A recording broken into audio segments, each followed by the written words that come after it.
자, 오늘도 우리 주님의 이름으로 오신 여러분들을 환영하고 축복합니다.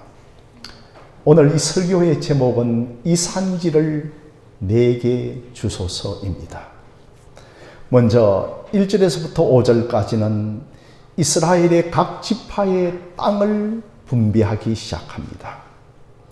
또한 6절에서부터 12절은 갈렙이 여러 땅 중에 헤브론 땅 저 산지를 내게 달라고 요구합니다. 그리고 또한 13절부터는 갈렙이 그 땅을 취하여 얻는 것입니다. 자, 그렇다면 여러분, 갈렙이 누구인지를 먼저 알아야 되지 않겠습니까? 45년 전에 모세가 가데스 바네아에서 12정탐꾼을 가나안 땅으로 보낼 때 10명의 정탐꾼은 부정적인 보고를 하고, 이 부정적인 보고를 듣고 여호수아와 갈렙은 회개하며 옷을 찢고 우리가 저 땅을 얼마든지 점령할 수 있습니다라고 보고했습니다. 그때 모세는 갈렙의 믿음을 보고 한 가지의 약속을 하였습니다. 너가 하나님께 충성하였기에 너가 발로 밟는 모든 땅을 너와 내 자손의 기업으로 주겠다고 약속했습니다. 자, 그로부터 45년이 지났습니다. 그 45년이 되고 85세가 된 갈렙은 45년 전에 약속을 기억하고 그날에 말씀하신 이 산지를 내게 주소서라고 요구를 하는 것이죠. 자, 그렇다면 여러분, 헤브론 땅을 요구하는 갈렙의 모습이 어떻게 보입니까? 85세의 한 노인의 욕심으로 보입니까? 개국 공신으로서의 농공 행상을 바라는 모습으로 보입니까? 그러나 우리는 이 15절의 말씀을 보면 이 땅을 요구하는 갈렙의 중심을 단번에 알 수가 있습니다. 갈렙이 요구한 곳은 바로 헤브론 산지이고, 여러분, 이 지역은 이스라엘의 산악지대에 속합니다. 그리고 이 헤브론은 크고 장대한 아낙 자손들이 살고 있는 곳입니다. 여러분, 아낙 자손 하면 이스라엘 백성들에게는 참 아픈 기억이 있습니다.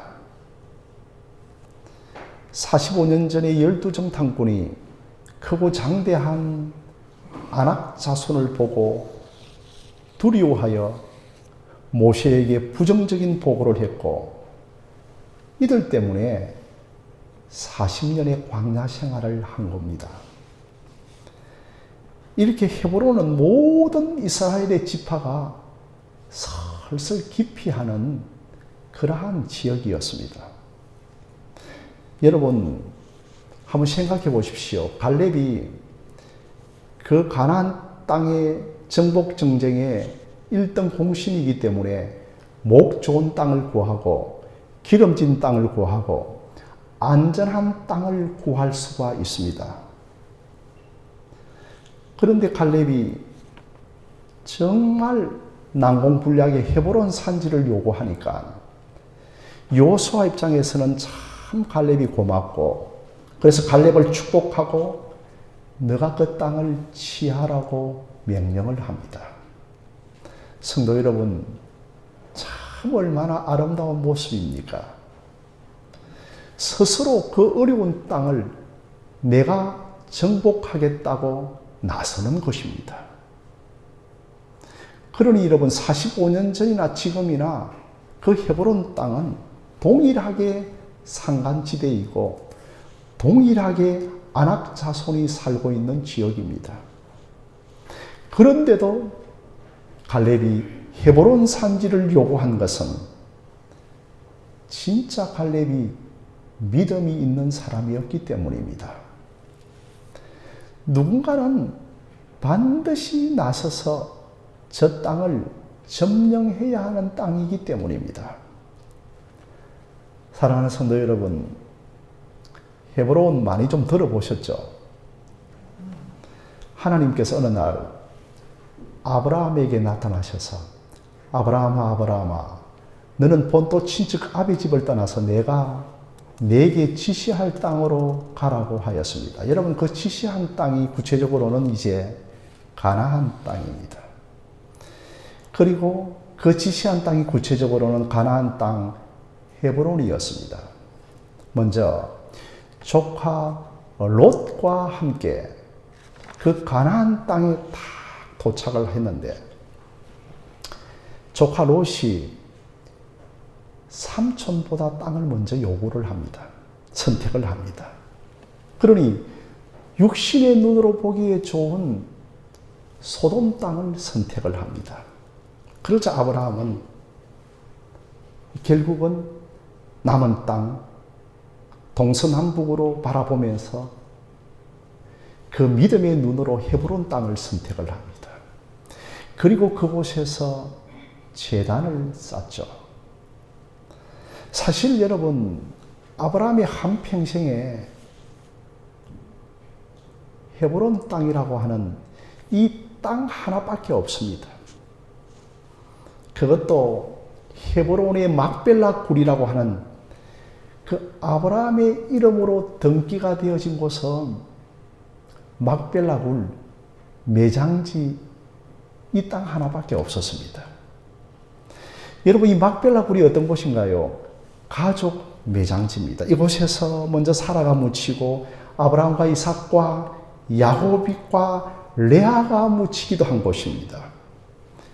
자, 그런데 여러분, 이 헤브론이 나중에 다윗 성이 됩니다. 이것이 여러분 나중에 다윗 성이 되고 다윗이 헤브론에서 7년간 도읍을 정한 곳이 헤브론입니다. 그러기에 이스라엘 사람들에게는 이 헤브론은 영적인 성지와 같은 곳입니다. 결국은 아브라함의 자손으로 오시는 예수 그리스도가 태어날 땅이 헤브론입니다. 그 헤브론 지경에 베들레헴이 있습니다. 장차 메시아가 올 땅입니다. 정말 헤브론은 인간의 육신의 눈으로는 마음에 안 드는 땅입니다. 그러나 하나님의 눈으로 볼 때는 아름다운 땅인 겁니다. 아브라함도 사실 사람인지라 소돔 땅이 아름답게 보였겠죠. 그러나 자신의 눈으로 보는 것이 아니라 하나님의 눈으로 보는 안목이 생겨난 겁니다. 그래서 찾아가고 인도받은 곳이 헤브론이죠. 이곳에서 아브라함이 묻히고 이삭과 야곱까지도 이 땅에 거주합니다. 자, 드디어 손자 야곱 때가 되어서 이 야곱 때에 이제 흉년을 견디지 못해 애국으로 내려갑니다. 그곳에서 몇 년을 거하는가 하면 무려 430년을 거한 후에 하나님의 때가 차서 가나안으로 돌아오면서 바로 갈렙이 믿음으로 이 헤브론 땅을 내게 주소서라고 요구하는 것입니다. 그러므로 이 헤브론은 누군가가 반드시 정복해야 할 땅이고 갈렙은 그것을 깨달았던 겁니다.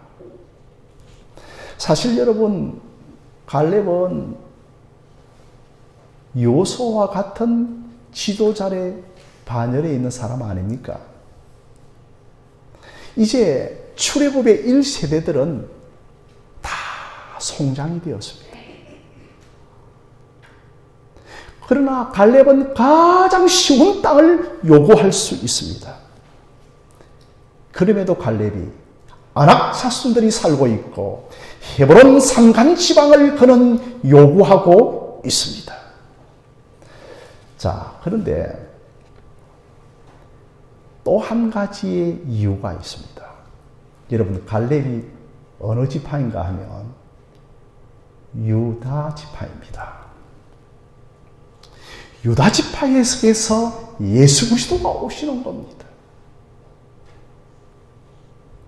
다른 지파도 많은데 왜 유다 지파에게 갈렙에게만 헤브론을 주시는 건가요?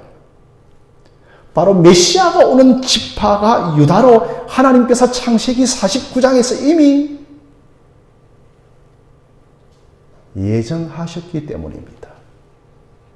야곱이 임종 직전에 모든 12아들을 부르면서 한 사람 한 사람 축복을 해주면서 유다를 향하여 축복하기를 바로 너희 족속에게 하나님의 지팡이가 떠나지 아니할 것이고 실로가 너희의 족속에게 올 것이라고 예언해 주었습니다. 실로란 메시아를 뜻하는 것입니다. 그리고 유다 지파 작은 고을 베들레헴에서 메시아가 올 것을 구약 성경은 누누이 예언을 하고 있습니다. 여러분, 그 땅이 바로 헤브론입니다.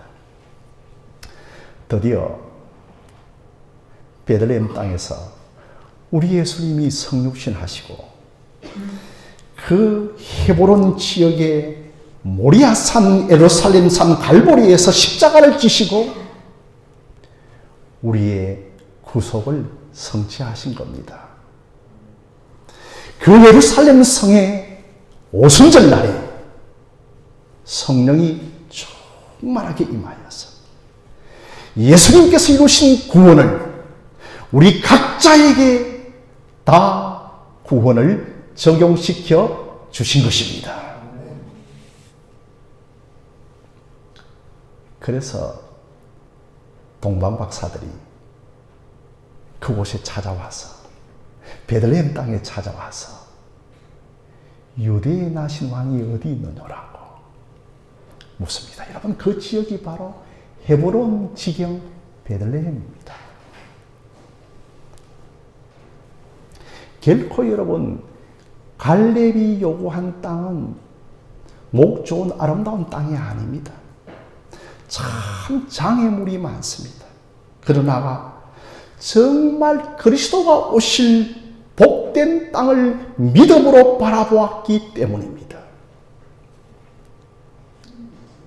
여러분, 야곱이 형 에서의 장자의 직분을 그토록 요구한 것은 장자에게 두 사람의 몫을 재산으로 주기 때문에 그 부가 탐이 나서 요구한 것이 아니라 야곱이 깨달았던 겁니다.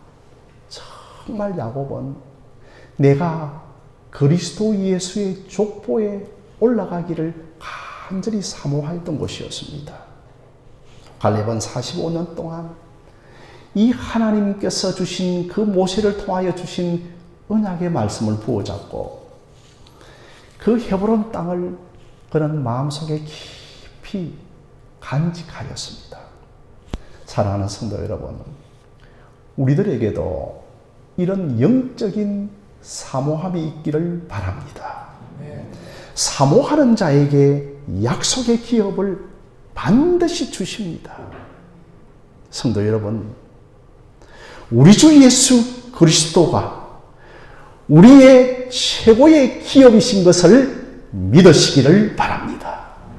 신약시대를 살아가는 우리 이런 눈에 보이는 땅이 우리의 기업이 아닙니다. 영적인 기업이 중요합니다. 레위 지파에게는 기업이 없었습니다. 하나님이 기업이었습니다. 하나님이 우리의 기업이 되어주시기 위해서 아들 예수 그리스도가 이 땅에 오셨습니다. 우리는 예수님을 소유함으로 하나님의 기업이 되었습니다. 저와 여러분들이 하나님의 기업인 겁니다. 아직까지 하나님을 기업으로 삼지 못하는 우리의 일가 친척들에게 간절히 기도함으로 저들이 하나님의 기업이 되어지기를 주님의 이름으로 축복합니다. 저는 짧은 목회길을 걸어오면서 가끔 갈렙과 같은 사람을 만날 때가 있습니다. 갈렙처럼 교회 공동체를 위하여서 앞장서서 헌신한 사람들을 만날 때가 있습니다. 정말 자기만 생각하고 자기 입장만 주장하지만 교회가 큰 위기가 찾아왔었을 때 교회를 먼저 생각하고 그 우리 주님의 마음을 품고 앞장서서 섬기는 그러한 분들로 인해서 교회의 위기가 극복되고 모든 성도들이 주님을 향하는 마음을 가지게 될 때가 있었습니다.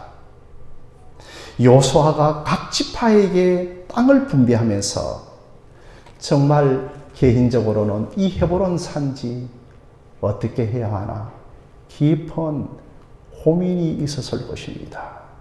그런데 선뜻 갈렙이 내가 책임지겠습니다라고 이렇게 말을 했었을 때 여러분 얼마나 큰 힘이 되었겠습니까? 누군가에게 부탁하고 싶지만 이것은 너무나 크고 희생이 많기에 선뜻 부탁할 수 없을 때 스스로 자진해서 났을 때 여호수아에게는 얼마나 큰 힘이 되었겠습니까? 우리도 살아갈 때마다 어떤 신앙적인 결정을 내릴 때 내게 축복이만 되는 결정을 내려서는 안 됩니다. 어떤 것이 내게 유익한가를 생각해서는 안 됩니다. 어떤 것이 사명인가? 이것이 교회와 다른 사람에게는 유익한 건가를 생각하는 여러분들이 되어주시기를 바랍니다. 그런 사람이 갈렙이죠. 여러분, 헤브론 땅은 얼마나 힘든 땅입니까? 아낙 사람들이 얼마나 강한 사람들입니까? 이건 여러분 계산하면, 인간적인 머리로 계산하면 아무도 못 났습니다. 그런데 갈렙이 딱 났습니다. 진짜 갈렙이 하나님을 믿었기 때문입니다. 여러분, 갈렙은 어떤 사람입니까? 8절과 9절에 갈렙은 여호와 하나님께 충성하였다고 했습니다. 이것은 여러분 모세도 인정을 하였습니다. 13절에 갈렙은 여호와 하나님을 온전히 45년 동안 쫓았다고 했습니다. 젊었을 때도 하나님께 충성하였고 45년이 지난 이 85세의 나이에도 그는 하나님을 변함없이 온전히 쫓았던 것입니다.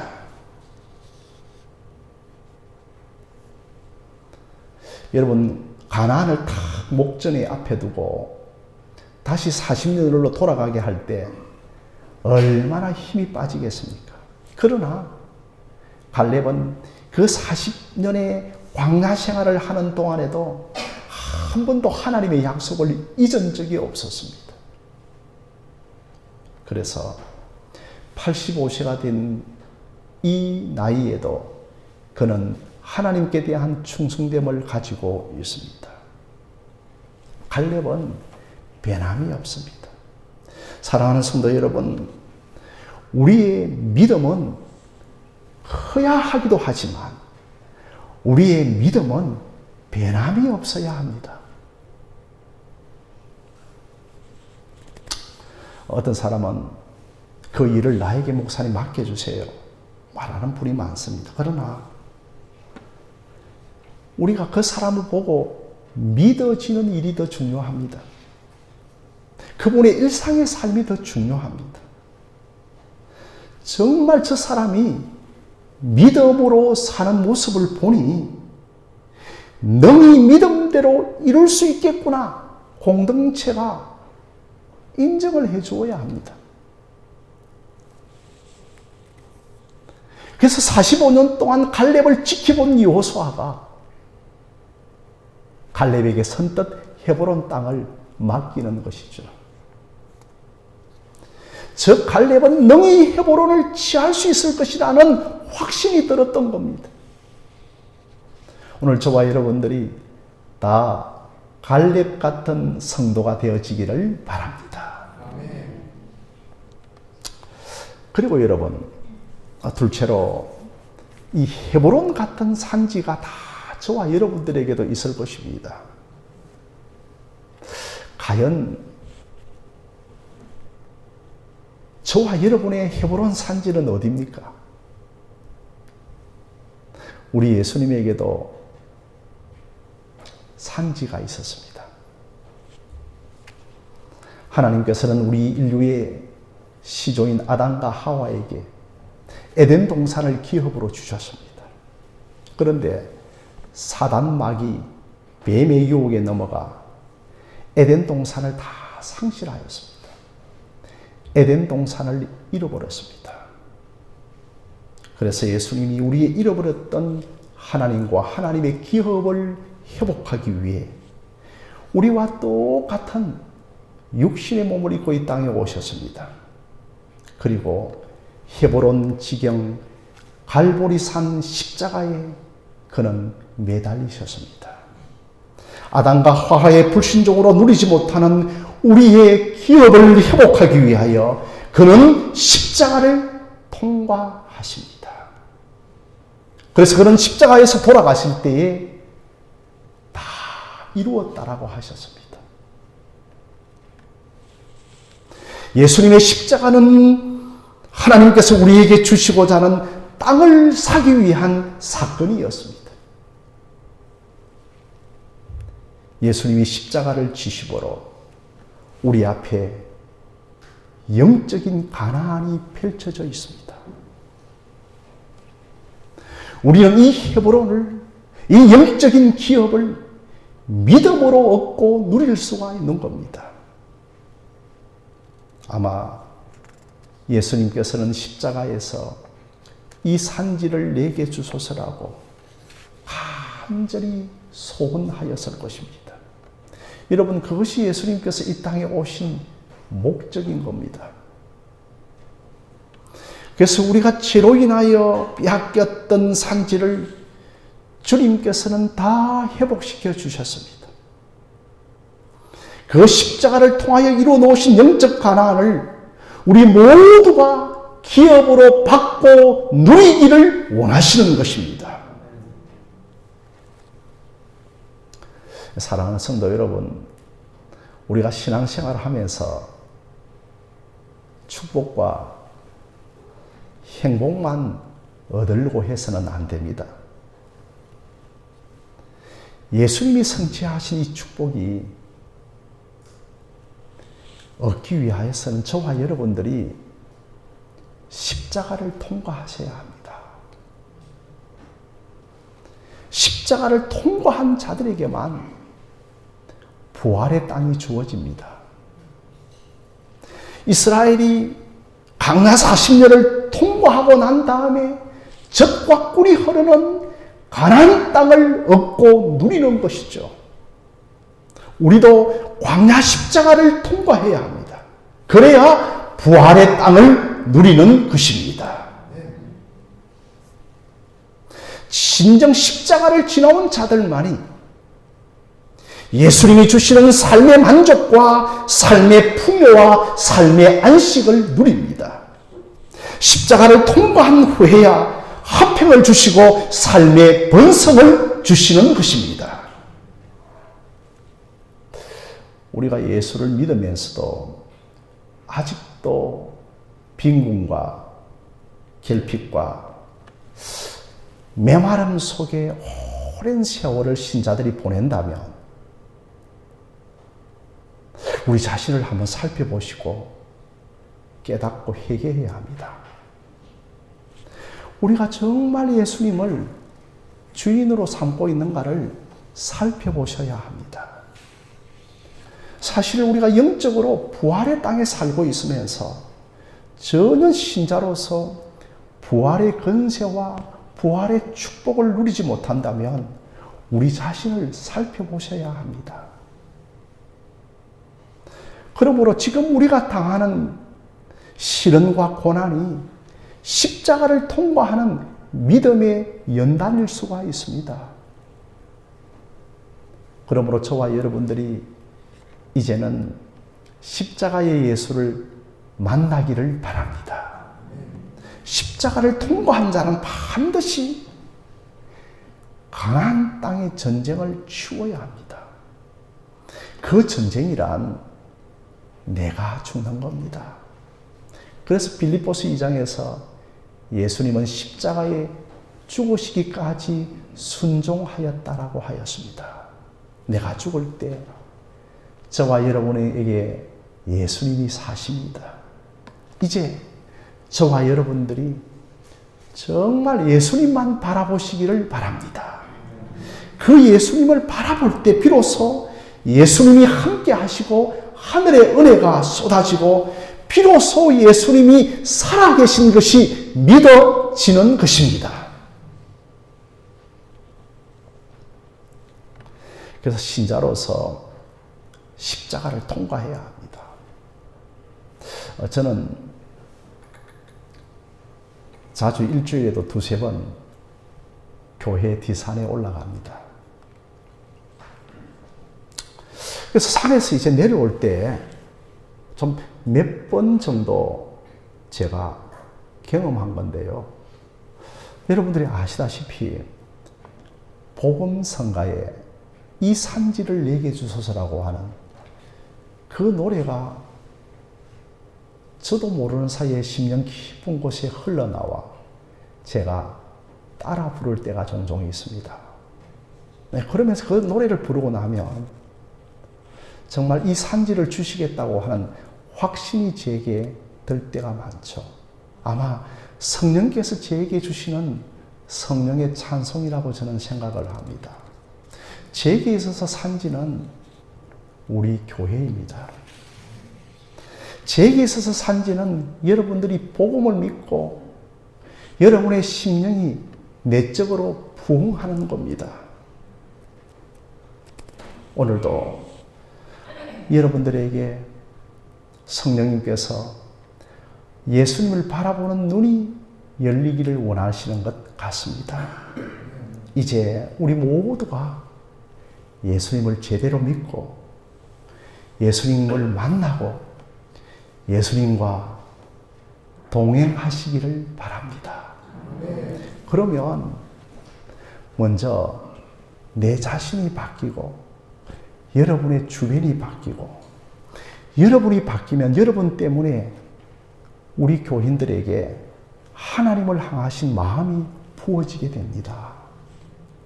그러므로 은혜를 받으면 우리 속에 산지가 생기기 시작합니다. 그러면서 정말 저 산지를 내게 주소서라고 했는데 저 산지가 내가 산지였음을 깨닫게 되는 겁니다. 아, 내가 40년, 45년을 신앙생활하면서 내 자신이 산지였구나. 이렇게 변하지 않고, 이렇게 자라지 않고, 이렇게 은혜 받지 못하는 내가 산지였구나. 그것을 깨닫게 되는 겁니다. 사랑하는 성도 여러분, 우리가 비록 영적으로 십자가를 통과하고 부활의 땅을 살아가고 있는 신자들입니다. 그러나 영적인 위치와 영적인 신분이 바뀐 것뿐, 부활의 땅을 살아가고 있지만 전혀 우리에게 이 부활의 근세와 부활의 능력과 부활의 축복을 누리지 못하고 살아가는 신자들이 우리 가운데, 한국교회 가운데 얼마나 많은지 모릅니다.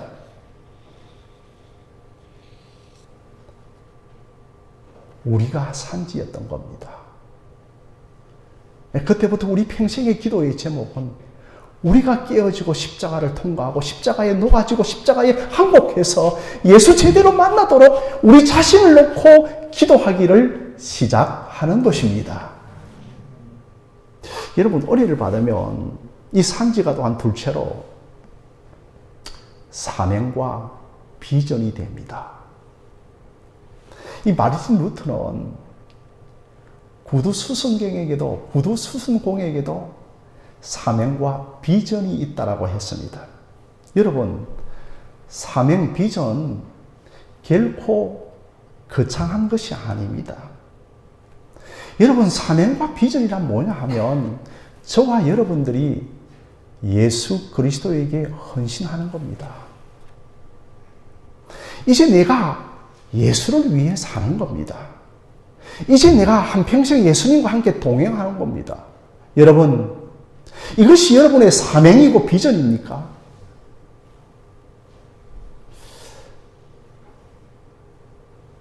사무엘의 어머니 한나가 그의 간절한 소원 하나는 아들 하나 갖는 겁니다.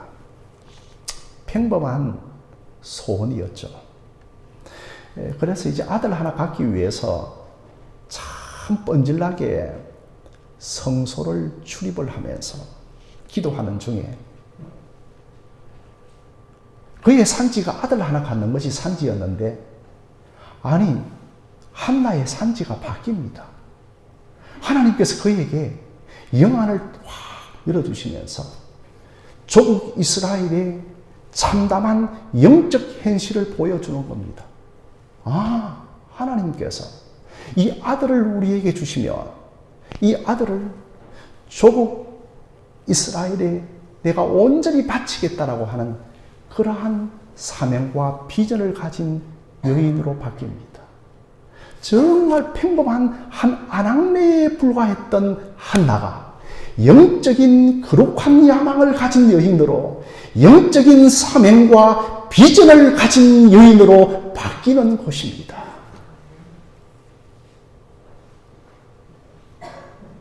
오늘 저와 여러분들께서 아마 이 설교를 듣고 또 여러분들이 개인적으로 기도할 때 성령님께서 여러분들에게 믿음을 주시는 것이 하나 있을 것입니다. 여러분, 그것이 저와 여러분의 사명이요 비전인 줄 믿으시기를 바랍니다. 사랑하는 성도 여러분, 십자가를 우리가 통과하고 나면 그저 다 잘 되는 것이 축복이 아닙니다. 우리가 십자가의 주님을 만나고 나면 우리에게 어려운 길들이 열리기도 합니다. 그러나 여러분, 이것이 우리에게 얼마나 크고 복인가를 결국에는 깨닫게 됩니다. 사랑하는 성도 여러분, 간절히 기도하십시오. 하나님께서 여러분에게 진짜 복을 주실 줄로 믿습니다. 내가 잘 되는 것, 내가 편안한 길을 구하지 말고 하나님이 기뻐하는 길을 구하시기를 바랍니다. 하나님, 내 가정과 내 교회와 이 민족에게 내게 할 일을 보여주십시오. 정말 하나님이여 시몬과 안나처럼 나의 시대에 영적인 부흥을 맛보기를 원합니다라고 하는 것, 이것이 여러분의 사명과 비전이 되어지시기를 바랍니다. 너무 우리가 여러분 축복을 받으려고만 하지 말고 저와 여러분들이 이미 축복을 다 받으신 줄로 믿습니다. 예수 그리스도가 내 안에 계시면 이미 축복을 다 받은 것입니다. 예수 그리스도가 여러분 안에 내주하시기 때문에 이미 축복을 다 받으신 것입니다. 사랑하는 성도 여러분, 이 산지를 내게 주소서. 하나님, 저를 사용해 주시기를 원합니다. 하나님, 제가 복음으로 쓰임받기를 원합니다. 너무나 미약하고 작은 이 교회지만 정말 복음에 정인된 교회로 우리 교회가 사용되어지기를 원합니다라고 하는 이런 사명과 비전을 가진 저와 상징을 가진 저와 여러분들이 되어지시기를 주님의 이름으로 축원드립니다.